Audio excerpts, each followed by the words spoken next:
Well, good morning, everybody. This video is for Monday, January 3rd, 2022. Welcome to 2022. This is the first devotion recorded for 2022, and we are getting started on the 17th chapter of John's Gospel. We're going to look at the first 5 verses today, verses 1 through 5 in chapter 17 of John's Gospel. This is the beginning of what is called the high priestly prayer, and this is Jesus praying for his disciples. So let's take a look at the first 5 verses only today.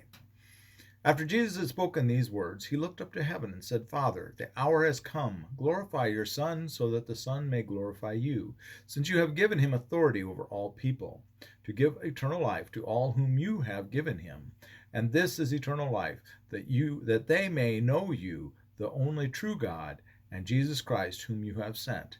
I glorified you on earth by finishing the work that you gave me to do. So now, Father, glorify me in your own presence with the glory that I had in your presence before the world existed.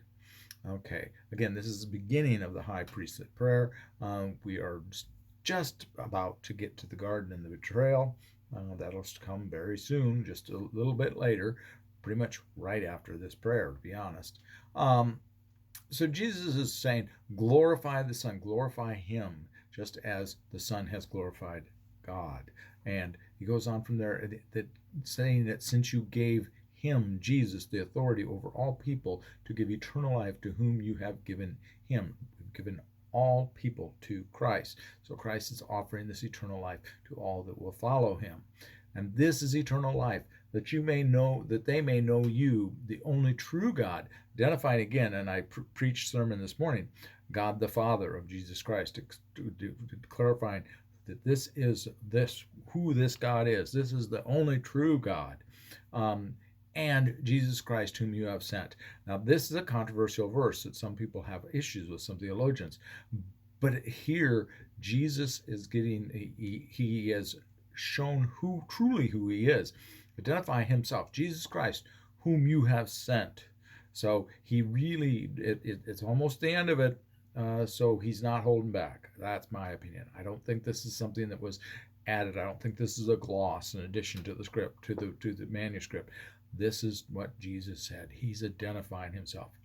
The veil is being lifted, as we would say. He says, I glorify you, the Father, on earth by finishing the work that you gave me to do, and that was to bring this promise of eternal life to the world through his sacrifice on the cross and the resurrection on Easter Sunday, by finishing the work that you have sent me to do, to go forward. And this final work is about to begin. So now, Father, glorify me in your own presence with the glory that I had in your presence before the world existed.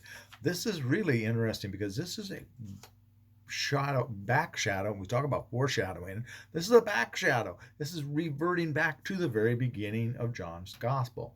If you remember the very beginning of John's Gospel, and this is the RSV, I pulled up the RSV. John's Gospel begins with the Word became flesh. In the beginning was the Word, and the Word was with God. Jesus was with God. He was the glory that was in your presence. He was in God's presence. In the beginning was the Word, and the Word was with God, and the Word was God. Jesus is the Word. Jesus, again, John here is very clearly showing at the very beginning of the Gospel that Jesus is God. He was in the beginning with God. Jesus was in the beginning with God. Before all creation, all things were made through him. Then we had creation.